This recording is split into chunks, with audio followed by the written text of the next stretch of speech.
బయట వస్తారా లేకుంటే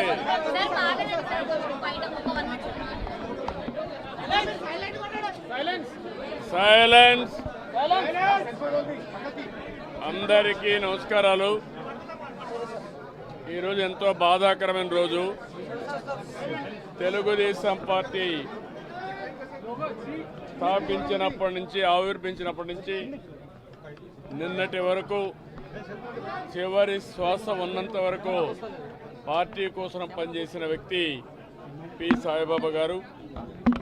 ఆయన ఎన్టీ రామారావు గారు పార్టీ పెట్టినప్పుడు ఎన్టీఆర్ అభిమానిగా పార్టీలో చేరడం, అక్కడి నుంచి అనునిత్యం పార్టీ కోసం పనిచేయడం, పార్టీ కోసం ఎనలేని సేవలు అందించాడు. చివరి రోజుల్లో కూడా నడవలేని పరిస్థితిలో ఉంటే వీల్ చైర్లో వచ్చి పార్టీ ఆఫీసులో కూర్చొని పార్టీకి పనిచేశాడు. ఒక కమిట్మెంట్తో పనిచేసిన వ్యక్తి.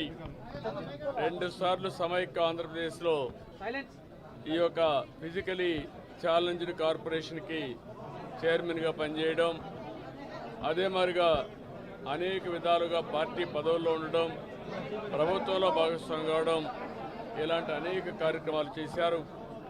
ఇటీవల కొంత సుస్థి కావడం, ఆ సుస్థి అయినప్పుడు ఆయన మామూలుగా ఫిజికలీ హ్యాండిక్యాప్గా ఉంటాడు. అలాంటప్పుడు ఒక దగ్గర పడడం, అది సకాలంలో వైద్యం చేయించుకున్నారు కానీ ఇంకా సమర్థవంతంగా చేయించుకోవాల్సింది. ఆయన చూసినప్పుడు చాలా బాధ వేస్తుంది. ఒక కుటుంబ సభ్యుడిని కోల్పోయినంత బాధ ఉంది. ఎందుకంటే నేను ఎప్పుడు వచ్చినా పార్టీ ఆఫీసులో స్వాగతం పలుకుతూ నిరంతరం పార్టీ కోసం పనిచేశారు. పార్టీ అధికారంలో ఉన్నా అపోజిషన్లో ఉన్నా పార్టీయే కుటుంబంగా పనిచేసిన వ్యక్తి. ఆయనకు 3 కుమారులు, భార్య ఉంది. వారిని కూడా పరామర్శించాను. పార్టీకు ఆయన సొంతం కోసం ఏమాత్రం ప్రయత్నం చేయకుండా నిరంతరం పార్టీ కోసం పనిచేసిన వ్యక్తి. అందుకని ఆ కుటుంబానికి కూడా హామీ ఇచ్చాను.